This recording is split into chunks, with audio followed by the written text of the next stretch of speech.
So I will start with Johnny from Rothschild. Especially can give us the perspective on how to select the right investments that tick all the boxes, the right sustainability and ESG boxes. Yeah, thank you. Happy to share with you, as you pointed out, we need to be very concrete and reduce the level of words and speak about actions. I'm very happy to share with you in less than 2 minutes, I hope, the 15 years of hard work in building within Edmond de Rothschild a set of sustainable solutions using private equity as a tool and investments in a way to serve the industry and to deal with real-life problems. Back then, we've took the decision that we need to understand what are the major challenges. There is some, one being the change in demographics. Europe is an aging population, and there is a fantastic opportunity in a continent called Africa and Middle East. This triangle that goes from Morocco to Yemen, from Yemen to South Africa, is the only place on earth when we still have a positive demographic dividend, more youth getting into the workforce than retiree. And we see this as a land for opportunity. Having said so as well, this aging population in Europe needs to be served with massive investment in infrastructure where the private sector has to jump in. There is multiple opportunities over there because governments cannot sustain it anymore. Now, we can argue hours and debate whether sustainability is more profitable than conventional. For me, there should be no difference.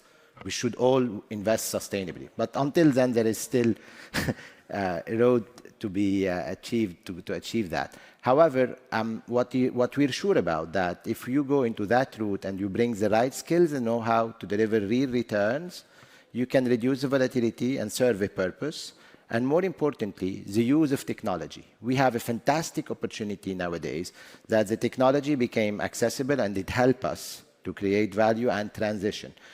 In less than 30 seconds, a couple of examples of what we did. Every year, every 10 years in Europe, we lose the surface of a French department of arable lands for urban sprawl. We're just putting at risk our food security to expand cities. We tackle the problem how we buy abandoned industrial sites, heavily polluted, we depollute them, and then we do the urban regeneration on it. Another element to speak concretely about things we've been doing. Every year in France, only 400 companies of good quality die because the founder didn't ensure its succession planning properly. Match this with the stock of young entrepreneurs in high flyers in big companies, fed up from compliance and paperwork, who wants to take over a business, give them the means to stabilize a business in the territoire. You can achieve a lot by doing so socially. Another example, food waste. Before speaking about alternative and before speaking about new innovative things that we have to produce, let's be efficient in dealing with the food waste. 1/3 of what we produce is thrown away. 1/3 of what we produce globally is thrown away. There is simple application from a technology point of view that we can use to solve these problems. So that's the philosophy. We're very pragmatic, identify a problem, put finance at the service of the industry. To achieve so, you need alignment of interest, skills, do not depend on leverage, reduce end-up game is to reduce volatility in the portfolio and achieve something that is visible, tangible, measurable. That's what we do.